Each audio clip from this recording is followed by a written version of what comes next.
देखा? और किसी क्वेश्चन ने आंसर नहीं। अच्छे था कुछ। मैंने वो जो है उस दिन last last to last time share किया ना, वो गुरुदेव बता रहे थे ना कि भारत के साथ जुड़ा हुआ बहुत बड़ा धरती का टुकड़ा पानी में डूब गया, जिसको हमारे यहाँ शास्त्रों में ना कुमारी कांडम बोलते हैं, और मॉडर्न आर्कियोलॉजी में उसको लिमूरियन पेनिनसुला ऐसे कुछ तो नाम दिया था इन लोगों ने। तो बात ये है कि क्या पता, हम जो लाइफ को लेकर और आसपास की चीजों को लेकर इतना सब कुछ सोचते हैं, भगवान ही मालिक है नहीं। क्या पानी में जाने वाला है, क्या क्या गायब होने वाला है, और ऊपर से हम भी गायब होने वाले हैं। वो भी एक बहुत बड़ी रियलिटी है। हम्म। इतनी चिंता, इतना तकलीफ, कितना लड़ाई झगड़ा, और एक दिन जय राम जी की।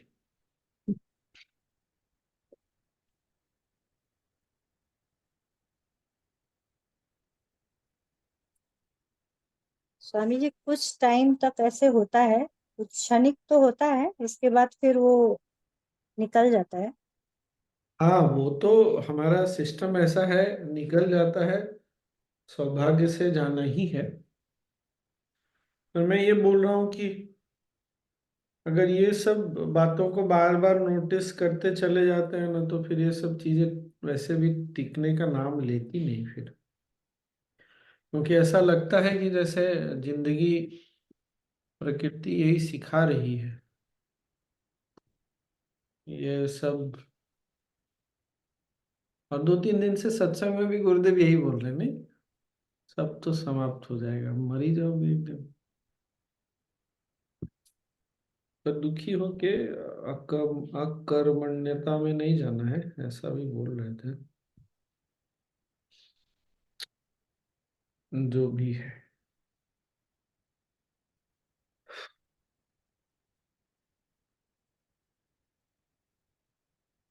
और आप लोगों के साथ जीवन में नहीं होता होगा इतना जितना मेरे साथ होता है। बदलाव बहुत जल्दी जल्दी आता है, आप लोगों के जीवन में भी आता होगा, पर शायद आप लोग नोटिस नहीं करते। बदलाव बहुत जल्दी जल्दी आता है, बहुत बड़े स्केल पे आता है। तो और समझ में आता है कि जीवन में कुछ भी अस्थाई नहीं, टिकने वाला नहीं, ऐसा। क्या जैसे स्वामी जी उदाहरण? हम्म। बदलाव? मुझे यहाँ आए 1 सप्ताह हुआ, ज्यादा से ज्यादा 3-4 दिन में कहीं और रहा, किसी के घर में। अब यहाँ 2 दिन से यहाँ हूँ, एक अलग जगह पे। उसके पहले एक दिन कहीं और, उसके एक दिन पहले कहीं और, फिर 3 दिन कहीं और। तो कंटिन्यूअस चेंज है ना। एक जगह माइंड सेटल होता है। अब यहाँ आने के बाद भी, अब यहाँ ना इतने मोटे मोटे तो गद्दे हैं। अब आदत है नहीं इतने मोटे मोटे गद्दों पे सोने। तो नीचे मैट पे सो रहा था, मैट पे हल्का सा कुछ डाल के। अब वो मैट चला गया, अब एक बड़ा मैट आ गया, मतलब चौड़ाई बढ़ गई। तो चेंज ही चेंज है लाइफ में।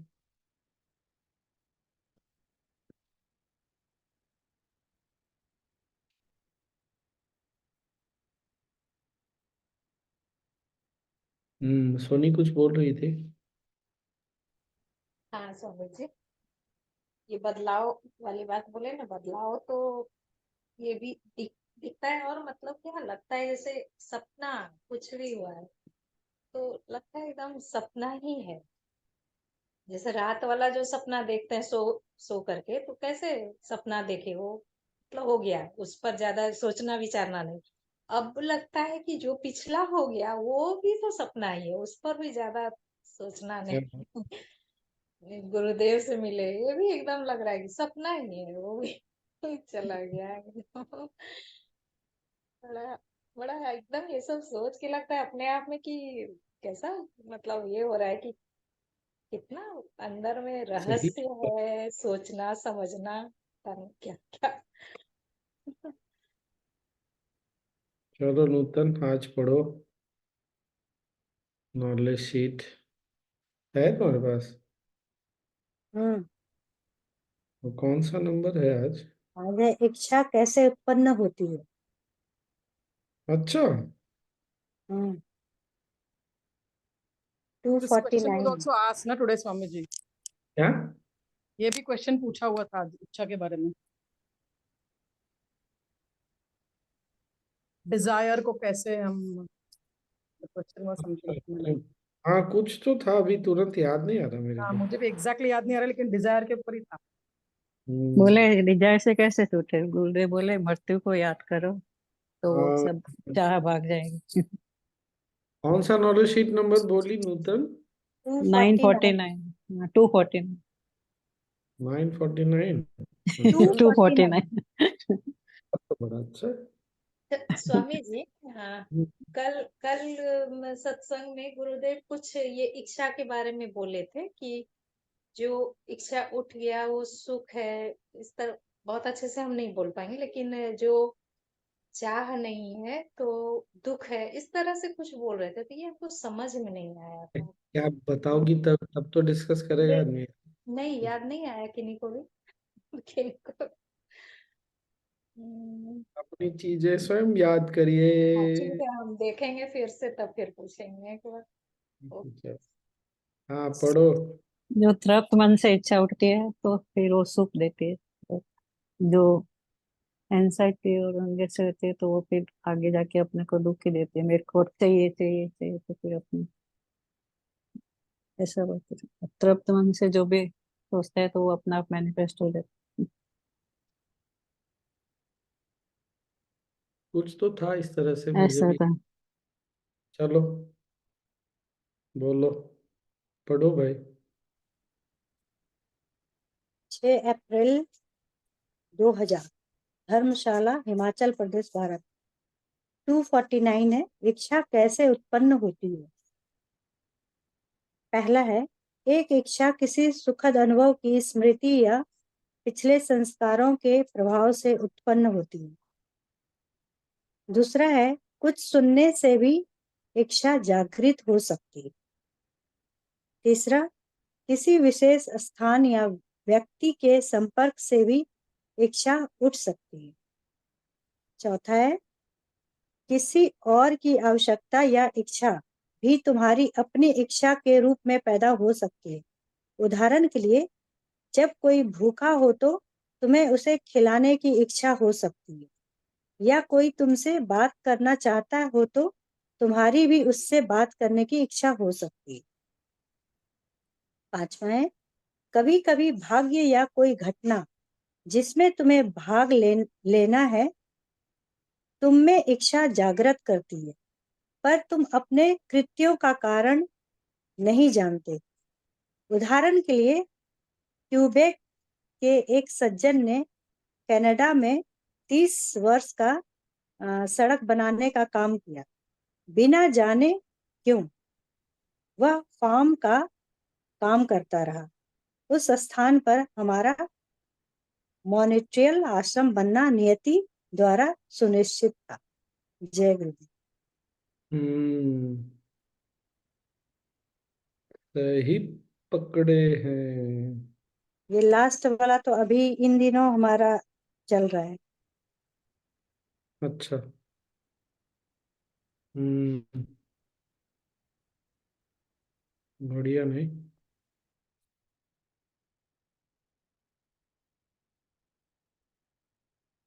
बहुत ही बढ़िया।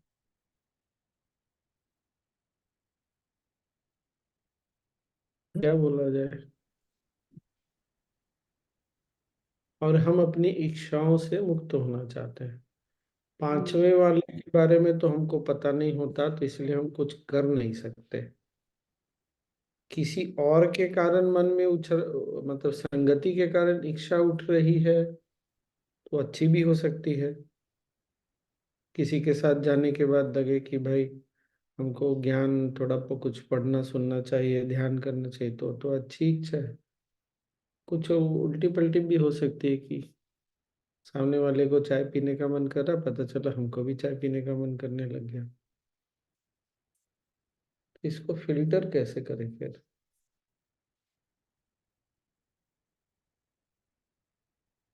सजगता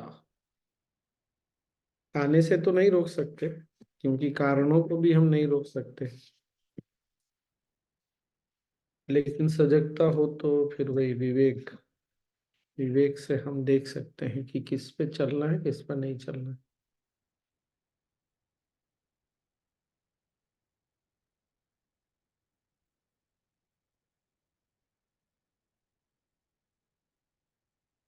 और क्या फिर? हमें ये पिछले संस्कार के प्रभाव से भी इच्छा पैदा होती है कैसे? पिछले जन्म के संस्कार। तो लिखा ही है ना उदय में, तुम्हारे पिछले कर्मों के कारण, तुम्हारी अपनी इच्छाओं के कारण। तो पिछले जन्मों के कर्म के कारण तो इच्छा होगी ही ना फिर तो।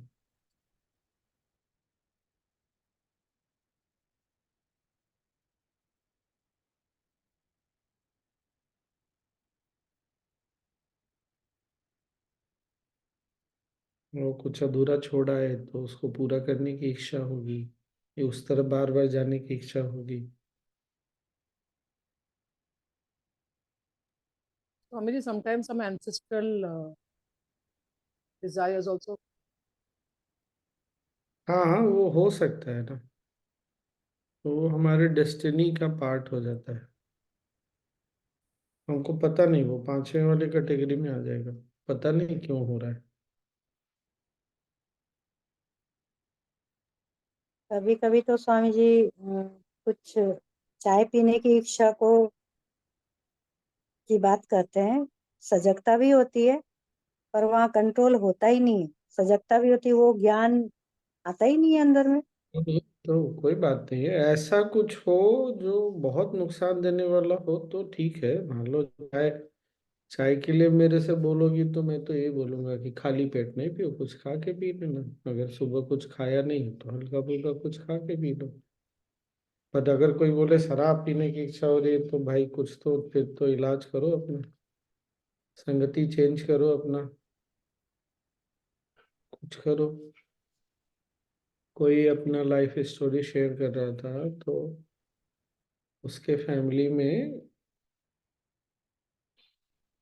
किसी एक, मतलब के डेथ के बाद जो उनके पार्टनर थे वो बहुत ज्यादा, मतलब दुख को वो झेल नहीं सके, तो उन्होंने शराब पीना शुरू कर दिया। तो अब वो कभी बोले कि भाई आपको कुछ हेल्प दे देते हैं, तो नहीं, मैं शराबी नहीं हूँ। तो क्या हुआ, किसी एक झूठे केस में उनको जेल जाना पड़ा। जेल जाना पड़ा तो उनका सारा रूटीन ही चेंज कर दिया जेल ने। तो शराब वराब छूट गई, अब शरीर शराब भी नहीं पी पाता, मतलब झेल ही नहीं पाता।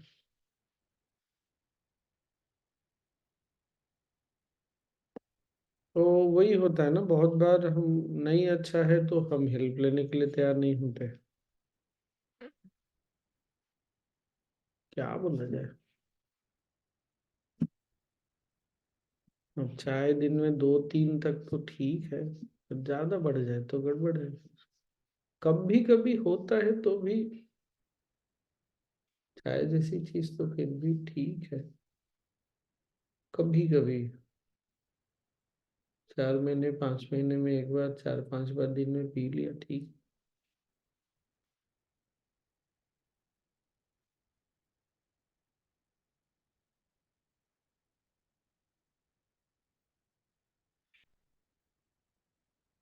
हम्म। और क्या?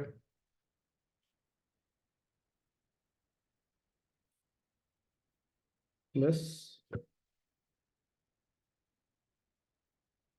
अब प्रवीण जी खाना बनाते रहती हैं तो उनको देख के आलू के पराठे याद आते हैं। क्या कर सकते हैं, कुछ कर ही नहीं सकते। तो ये सब हो सकता है।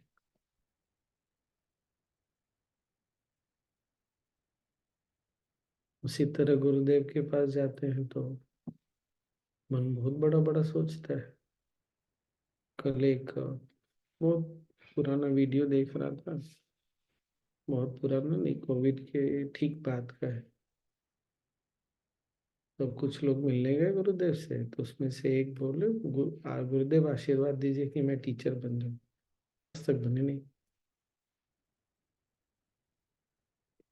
कुछ किया ही नहीं टीचर बनने के लिए। क्यों नहीं किया? नहीं नहीं, लाइफ अभी सेटल्ड नहीं है। अब कौन समझाए, लाइफ सेटल हो जाने के बाद आप ये सब करेंगे? ऐसा कोई जीवन में समय आ जाए तो आप मतलब कौन से दुनिया में है, पता नहीं। आजकल ना ये सब मॉडर्न मतलब यूरोपियन या developed world, so called developed world का ना यही बहुत ज्यादा टेंडेंसी, और ये चीज अब यंग जनरेशन में भी आता जा रहा है। हम जब सेटल हो जाएंगे, तब जब हम एकदम सेटल हो जाएंगे तब शादी करेंगे। अरे शादी ऐसा थोड़ी होता है।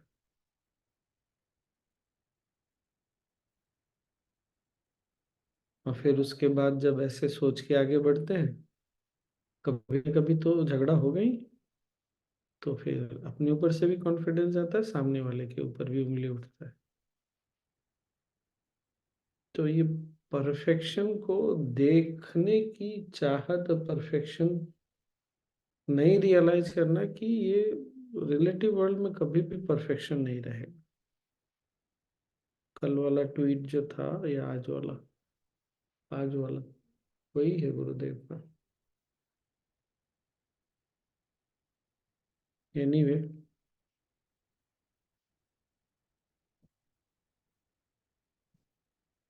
हम लोग गुरुदेव को बहुत याद करते हैं तो गुरुदेव सब कार्य छोड़ के आ जाते हैं जल्दी सब। नहीं, ऐसा भी होता है ना। तो हमारी इच्छा से गुरु भी चलते हैं, भक्तों की इच्छा से। तो कभी कोई उल्टी पुल्टी इच्छा उठ जाए तो उसके लिए बहुत बुरा नहीं मानना है। अपने आप को खराब भी नहीं समझना है। बस ये फिल्टर हम लगाने में सक्षम हो जाए तो काम हो गया। मेन है कि एक तो फिल्टर है, ये पता नहीं चलता। दूसरा, फिल्टर लगा नहीं पाते। ये लगाते हैं तो काम नहीं करता, वो अलग। पर लगाने की इच्छा ही नहीं उठती, लगाते ही नहीं, ये इससे हमको तीसरे स्टेज में रहना ज्यादा अच्छा है कि हम फिल्टर लगा रहे हैं पर वो काम उतना अच्छा नहीं है। ऐसा मेरा तो ऐसा स्वामी जी तीसरे का मतलब क्या हुआ? मतलब है कि जैसे अभी उत्तर ने बोला ना चाय वाला उदाहरण, पर रोक नहीं पाते हैं। पर कम से कम रोकने की इच्छा तो है। कुछ लोग तो रोकना ही नहीं चाहते, जैसे जो उदाहरण दिया ना, मैं तो शराबी थोड़ी हूँ। तो मैं वो फिल्टर लगाना ही नहीं है कि छोड़ना है, ये चीज ठीक नहीं है, तो फिर तो बहुत मुश्किल है। और हीलिंग में, किसी भी तरह के हीलिंग में, सबसे इम्पोर्टेंट और पहला स्टेप जो है ना, और बहुत बड़ा स्टेप है, कि आप में वो विलिंगनेस हो कि कुछ तो मुझे ठीक करने की जरूरत है। अब इच्छा नहीं उठे, ये एकदम आइडियल सिचुएशन है। इसीलिए मैंने गुरुदेव का उदाहरण दिया कि हम जब बहुत जोर से गुरुदेव को याद करते हैं तो गुरुदेव भी आ जाते हैं।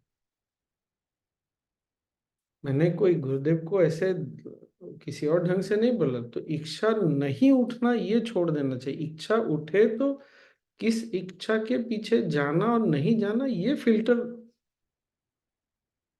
काम करे, ये बहुत अच्छा रहेगा। तो ये साधना से, ज्ञान से, सत्संग से बहुत ज्यादा संभव है।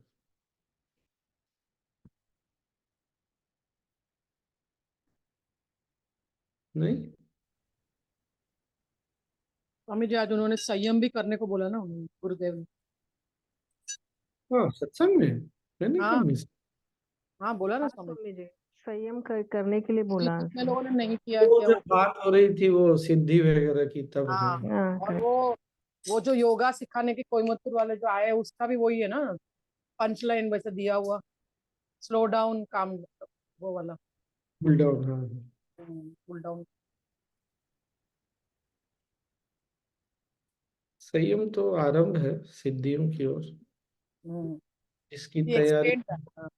की तैयारी आज से 40 वर्ष पहले सुदर्शन क्रिया से हुई थी। हमारे जीवन में हो सकता है 5 वर्ष पहले, 20 वर्ष पहले हुई होगी। तैयारी तो बहुत पहले से चल रही है सिद्धियों की।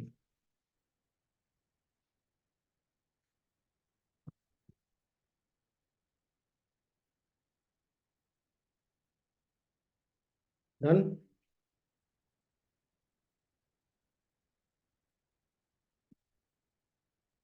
गीत और एक हरप्रीत जी, और क्या ट्रैक चेंज कर रही है, डॉक्टरी से पॉटरी पे जा रही है, yoga and pottery. Very nice. जानती हो? नहीं। बहुत डॉक्टर है सूरज में। हाँ of course, but art of living में टीचर है इसलिए मैंने पूछा। अच्छा, नहीं नहीं जानती स्वामी जी। हम्म,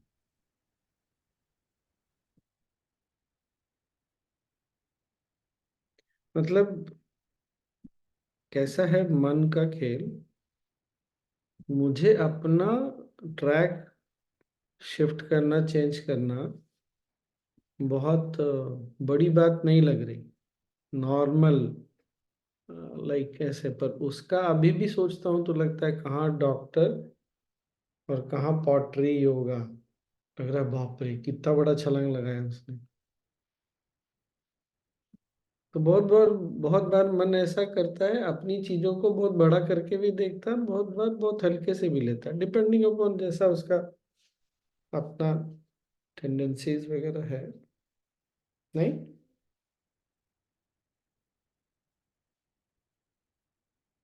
चलिए फिर,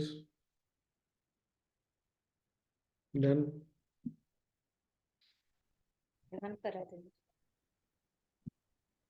भाई चलो बैठो, ध्यान रखो, ध्यान करो, ध्यान।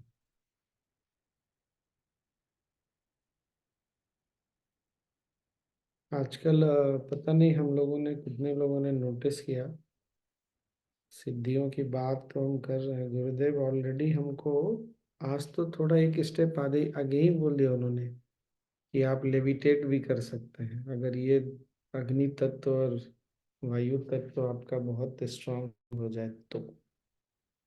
और गुरुदेव ये नहीं बोल रहा है, बाद में बोल दिया हाँ बहुत प्रैक्टिस की जरूरत है। क्या बोले काका? काका क्या बोले? आवाज नहीं जा रहा है क्या मेरा? जा रहा है ना? आ रहे सर। आ रहा है समझ।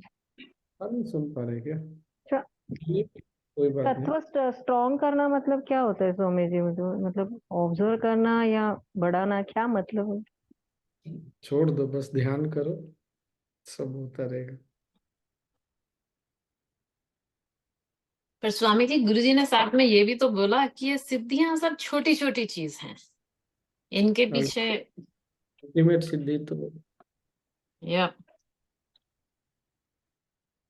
I met these people. They used to take care of Austin Ashram. They were husband and wife, and they had come from TM. तो उन्होंने ये सिद्धि सीख चुके थे, वो लेविटेट करने की।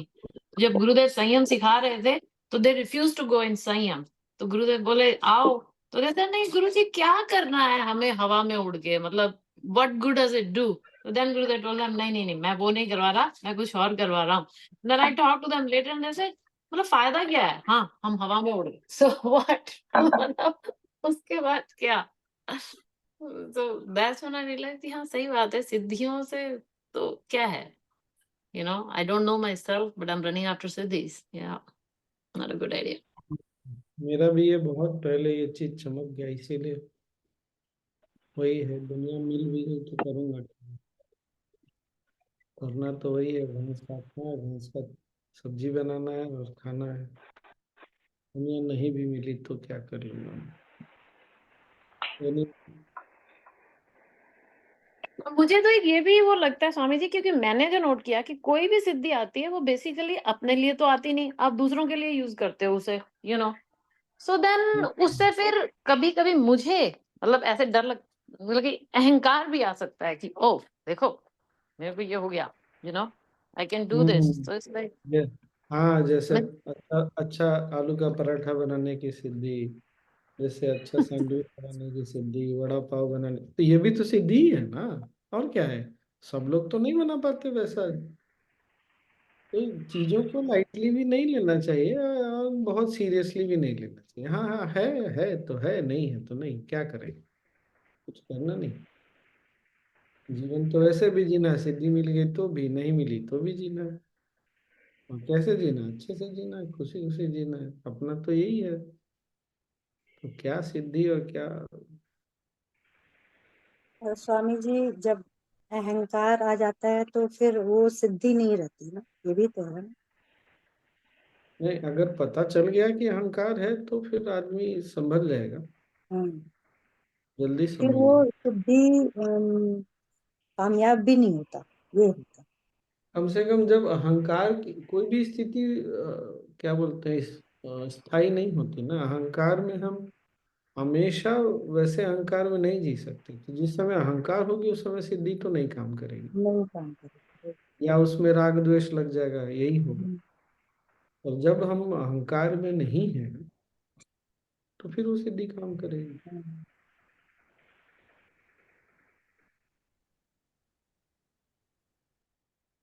जिस दिन हम बहुत अहंकार से कुछ बनाते हैं तो उस दिन नहीं बनता है अच्छा। जिस दिन बड़े कोमल भाव से बनाते हैं तो बन जाता है अच्छा। चलिए, अरे उस सोनी ने बोला नहीं ध्यान स्वामी जी, करना तो ऐसा भी कभी गायब। कभी होता है। क्या? ऐसा भी कभी कभी होता है कि अच्छे से बनाते हैं कि चलो बच्चों को पसंद आएगा, पर बच्चे वैसे ही बोलते हैं, अरे क्या मम्मी बनाया, मतलब ये सोच कर बना दे कि चलो ये सब डाल दो और अच्छा टेस्टी लगे। उल्टा ही हो जाता है फिर। पर ये इसको तो अहंकार नहीं बोल सकते हम। तो अहंकार नहीं बोल सकते, ये तो अपने तरफ से अच्छा करने की चाह है। हाँ, कि बच्चे खा लें। पर अच्छा, हमारे आसपास के लोग हमको ना ग्राउंडेड रखते हैं, धरती पे रखते हैं, झाड़ पे चढ़ने नहीं देते। नहीं, ऐसे लोग होने चाहिए लाइफ। जिनकी शादी हो गई, पति या पत्नियां उनको ग्राउंडेड रखते हैं। जिनकी शादी नहीं हुई उनको उनके छोटे भाई बहन ग्राउंडेड रखते हैं। मेरी लाइफ में तो फिर ऐसे लोग बहुत है स्वामी जी, जो सदा कंट्रीब्यूशन अपना करते रहते हैं मुझे ग्राउंड करने के लिए। तो अच्छा, ऐसे लोग तो होने चाहिए, इसीलिए तो कबीर दास जी ने कहा, निंदक नियरे राखिए, नहीं तो हम हवा में उड़ जाएंगे। इसीलिए शादी करना बहुत अच्छा है। जुड़ी रास्ते। मैंने कहा, चलिए थोड़ी देर 10 मिनट ध्यान कर लो, बैठिए।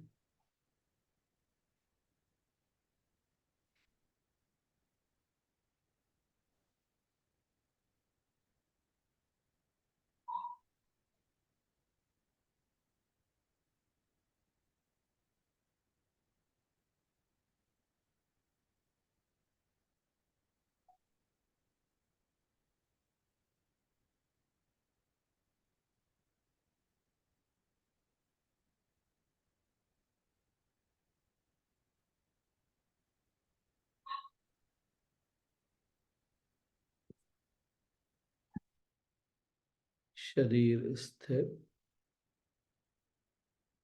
रीढ़ की हड्डी सीधी, कंधे ढीले,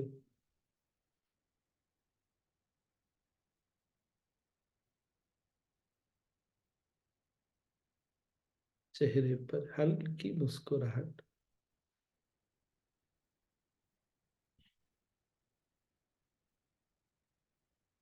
मुस्कुराहट के साथ सांस लें और मुस्कुराते हुए सांस छोड़ें।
सांसें अपनी गति और लय से चल रही।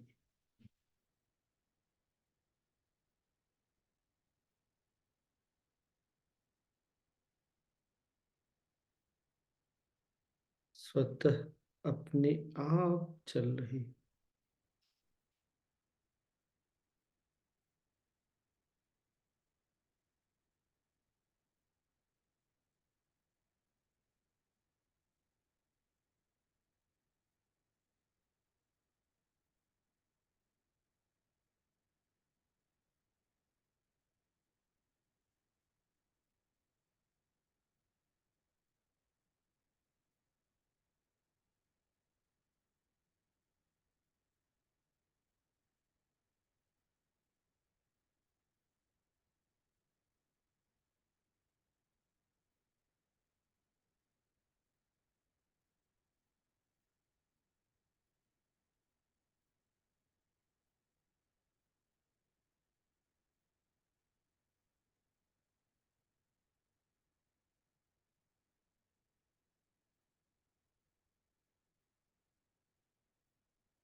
सांस अपने आप अंदर जा रही है और किसी बिंदु पर रुककर अपने आप बाहर।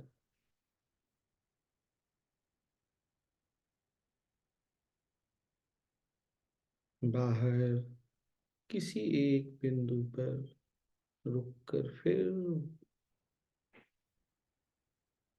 वापस।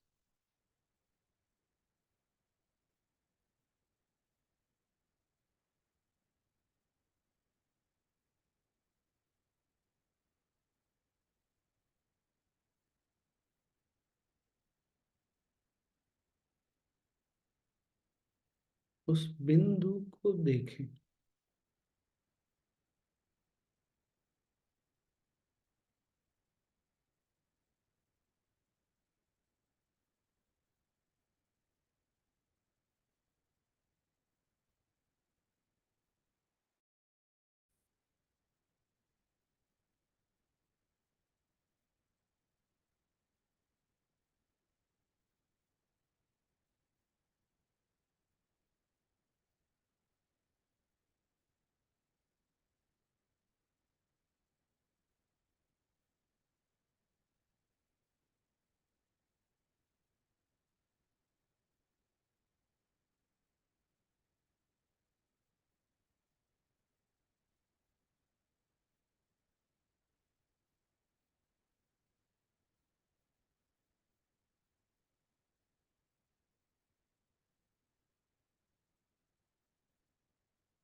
अंदर जाती हुई सांस किसी एक बिंदु पर वापस मुड़कर बाहर आती है और फिर किसी एक बिंदु पर मुड़ उसी यात्रा पर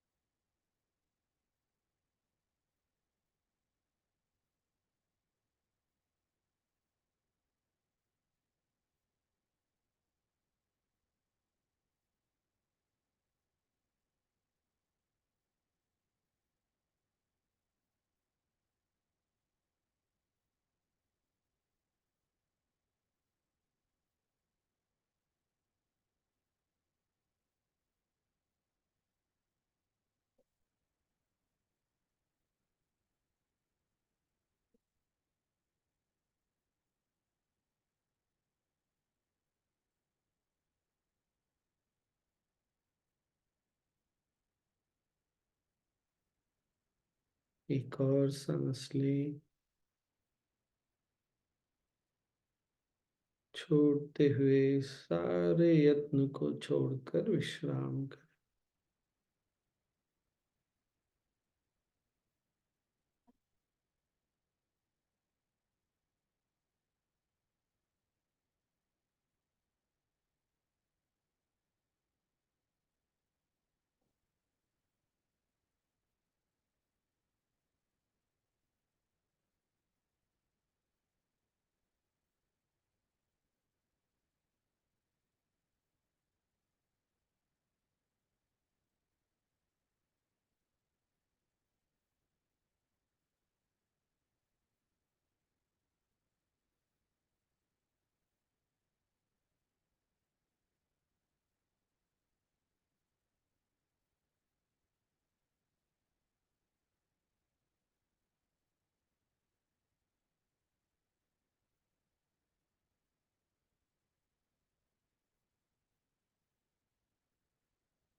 ब्रीथ इन, सांस लें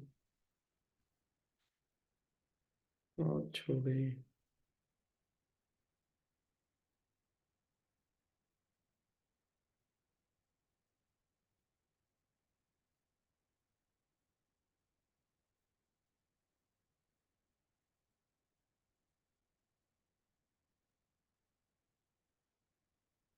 शरीर और आसपास के प्रति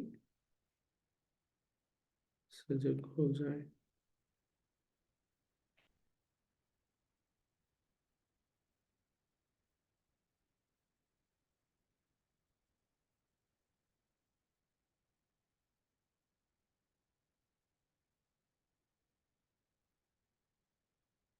और धीरे धीरे आंखें खोल